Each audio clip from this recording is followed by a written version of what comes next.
Nosotros sabemos cómo sacar a México de la decadencia. Va a depender de ti. Tenemos proyecto. 1.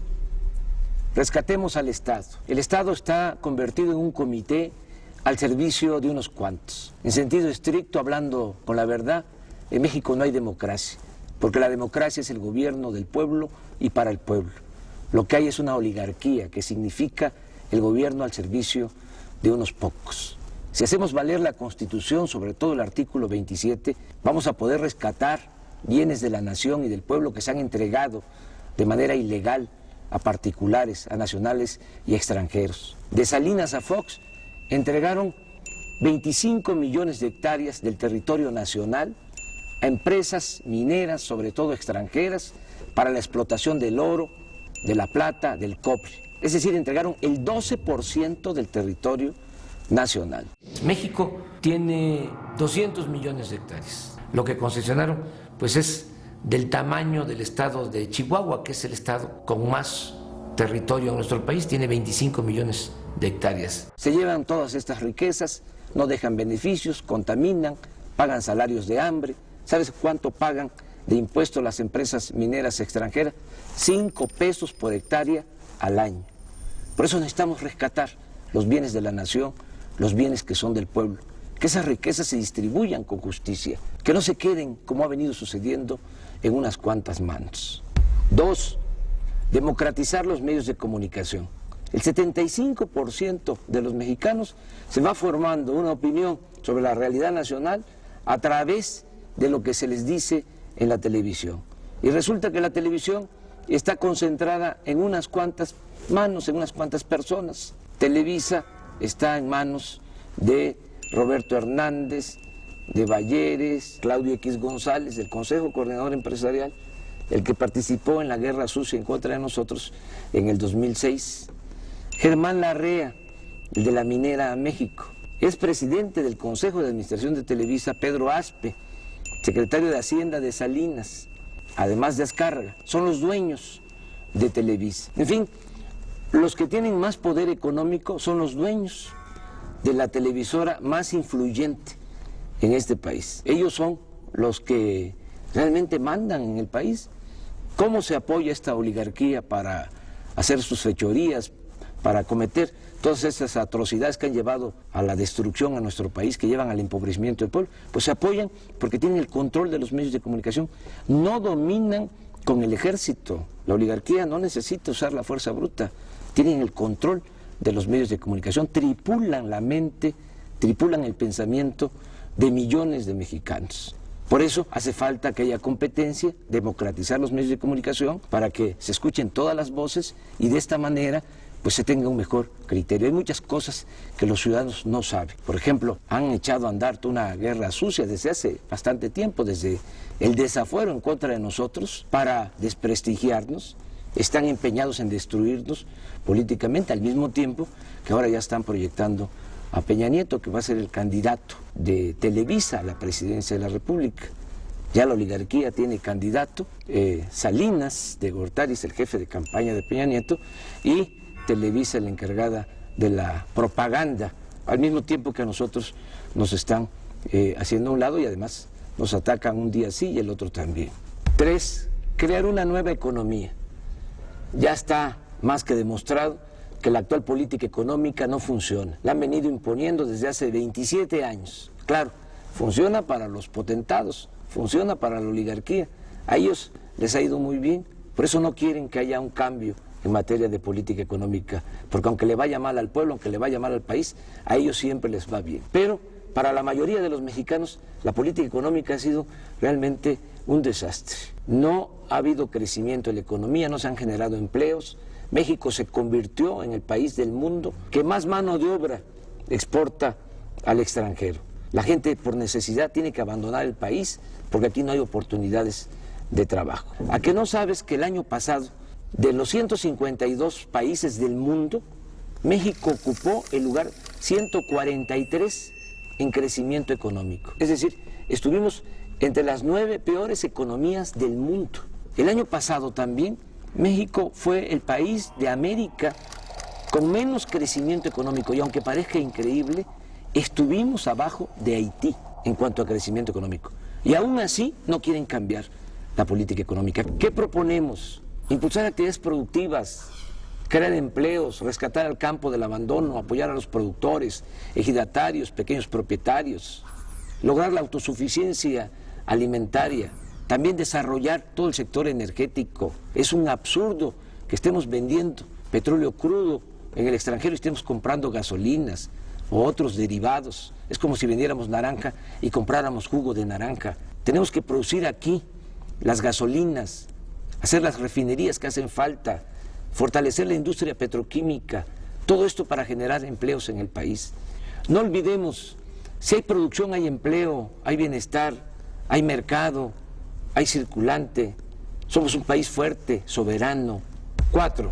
Combatir las prácticas monopólicas, que se cumpla lo que establece la Constitución en su artículo 28, que no haya monopolios que abusen y que den precios exagerados, que afecten a los consumidores, como sucede en el país. Hay un grupo de monopolios vinculados al poder que tienen protección y que abusan de los consumidores. Nosotros los mexicanos tenemos que pagar porque existen estos monopolios, porque no hay competencia, más por los bienes y servicios que consumimos. Pagamos 3 veces más por el cemento que lo que pagan los estadounidenses. Los mexicanos pagamos también mucho más por el teléfono, por la luz, por tarjetas de crédito, por créditos hipotecarios, por el servicio de internet, y todo porque existen los monopolios. Y hacemos la comparación con Estados Unidos, cuando allá el salario mínimo es 10 veces superior al salario mínimo en nuestro país. No es justo que estemos pagando precios exagerados por la existencia de estos monopolios. 5. Abolir los privilegios fiscales. Es una gran injusticia el que los de mero arriba no paguen impuestos o cuando los pagan se les devuelve. Ya quedó demostrado, hasta el mismo Calderón lo tuvo que reconocer, que en el 2008, por ejemplo, 400 grandes empresas, las 400 más grandes corporaciones del país, empresariales y financieras, obtuvieron ingresos por 5 billones de pesos. Estamos hablando de la mitad del Producto Interno Bruto, de la mitad de la riqueza que se generó en ese año en el país. Esto también demuestra cómo se concentra el ingreso, cómo se concentra la riqueza en unas cuantas manos, en unas cuantas corporaciones en nuestro país. ¿Cuánto pagaron de impuestos? El 1.7% de sus ingresos. Cuando un trabajador asalariado, un profesionista, un pequeño, mediano empresario, pequeño, mediano comerciante, paga hasta el 30% de impuestos sobre la renta. Que se termine con la llamada consolidación fiscal, con el hecho de que las operaciones millonarias en la bolsa de valores pues no pagan impuestos. Entonces, que se terminen con todos estos privilegios fiscales, que se cumpla lo que establece la Constitución, que los impuestos se cobren de manera progresiva, que pague más el que tiene más. Eso es justicia fiscal. 6.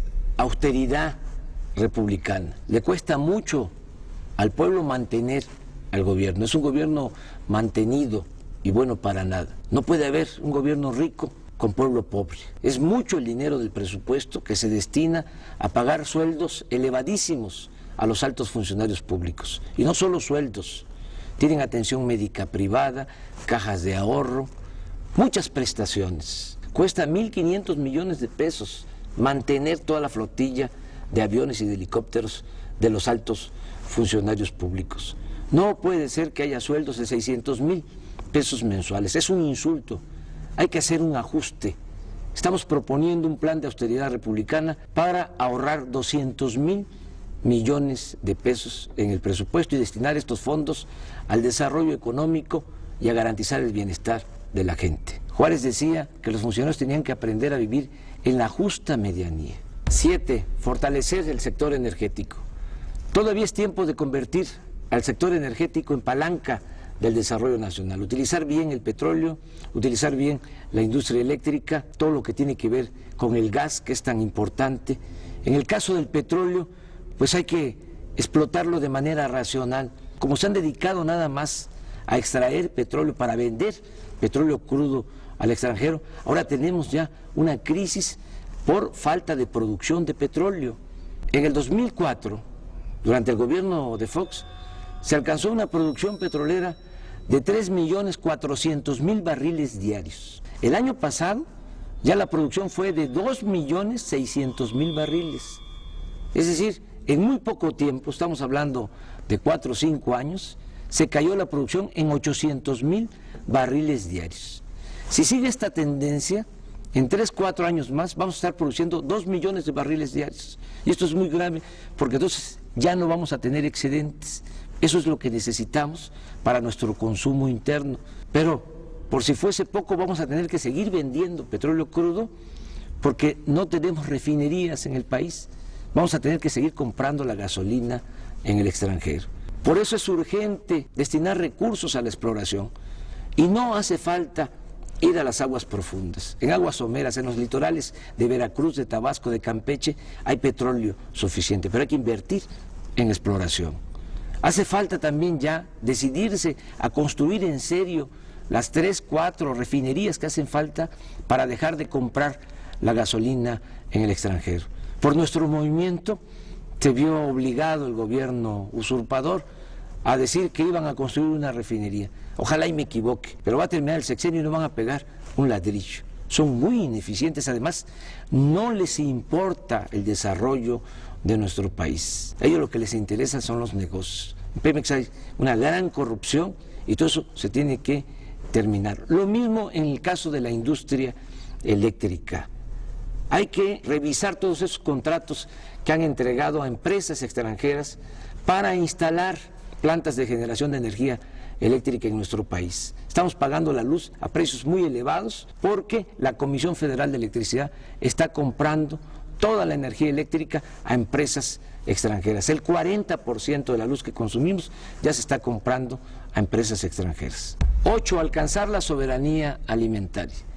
Tenemos que producir los alimentos que consumimos, dejar de comprar maíz, frijol, arroz, leche, carne de cerdo, carne de res, desechos de pollo en el extranjero. Es un absurdo que se haya abandonado el campo y que no estemos produciendo lo que consumimos. El año pasado, a pesar de la recesión económica, se tuvieron que destinar 16,000 millones de dólares para comprar alimentos en el extranjero, cuando podríamos estarlos produciendo en nuestro país, además generando empleos, evitando de que la gente tenga que irse a buscar trabajo a Estados Unidos. Se está despoblando el campo. También tenemos que apoyar la producción de autoconsumo. Millones de campesinos pobres, indígenas, viven de lo que producen, de la economía de autoconsumo. Hay que apoyarlos, ayudarlos a que sigan produciendo maíz, sobre todo, que es la base de la alimentación, y no al maíz transgénico. 9. Establecer el estado de bienestar, que se garantice la seguridad, el bienestar del mexicano, desde que nace hasta que muere, desde la cuna hasta la tumba. Ese es un ideal, se puede lograr. Hay que empezar por garantizar el derecho de los adultos mayores a una pensión justa. El estado de bienestar en Europa, por ejemplo, significa que a partir de los 65 años ya reciben en algunos países hasta 30,000 pesos mensuales de pensión. Eso es estado de bienestar. Nosotros tenemos que garantizar eso. Tiene que haber pensión universal para todos los adultos mayores. Tiene que haber becas de apoyo a todas las personas con discapacidad. Tiene que garantizarse la atención médica y los medicamentos gratuitos. Hacer valer lo que establece la Constitución, el derecho del pueblo a la salud. Y desde luego tiene que garantizarse el derecho a la educación.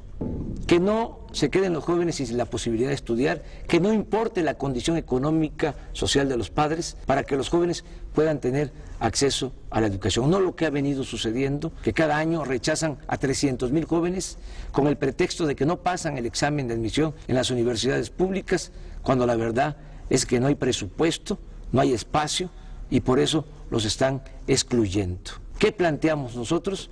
Que todos los jóvenes tengan posibilidad de estudiar. 100% de inscripción en las escuelas públicas. Es mejor tener a los jóvenes estudiando que tenerlos en la calle. Ahora todo el mundo se rasga las vestiduras por esta situación de inseguridad y de violencia que desgraciadamente se está padeciendo, pero hay que entender por qué llegamos a estos extremos.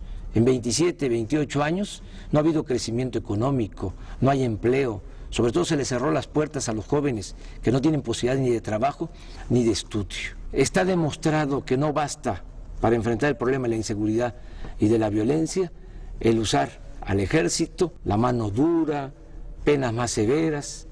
Hay que entender que la paz y la tranquilidad son frutos de la justicia. 10. Promover una nueva corriente de pensamiento, en donde lo más importante sean los valores. Esta crisis que estamos padeciendo, esta decadencia, no es nada más económica, política, social, es también de pérdida de valores. Por eso hay que impulsar un nuevo estilo de vida, en donde la mujer, el hombre, valgan por su trabajo, por su generosidad, valgan por sus acciones solidarias, fraternas, no como lo que sucede actualmente, que solo vale el que tiene, y el dinero siempre se impone, siempre aplasta, siempre domina a la dignidad, a los principios. Afortunadamente, en el México profundo, en nuestro pueblo, hay muchos valores que hay que exaltar, hay que recoger todos esos valores, toda esa reserva de valores que hay en nuestro pueblo para regenerar la vida pública en nuestro país. Abajo no hay odio, abajo no hay codicia, eso tiene que ver más con lo que han venido induciendo últimamente. Y tenemos que recordar que la felicidad no es solo acumular riquezas, no solo es acumular bienes materiales, la felicidad es estar bien con uno mismo, estar bien con nuestras conciencias y sobre todo estar bien con el prójimo. A pesar de la tragedia nacional, no nos desanimemos. Si hay salidas, no caigamos en la desesperanza. Sí podemos sacar adelante a nuestro país, sí podemos sacar adelante a nuestro pueblo. Tenemos proyecto para sacar adelante a México.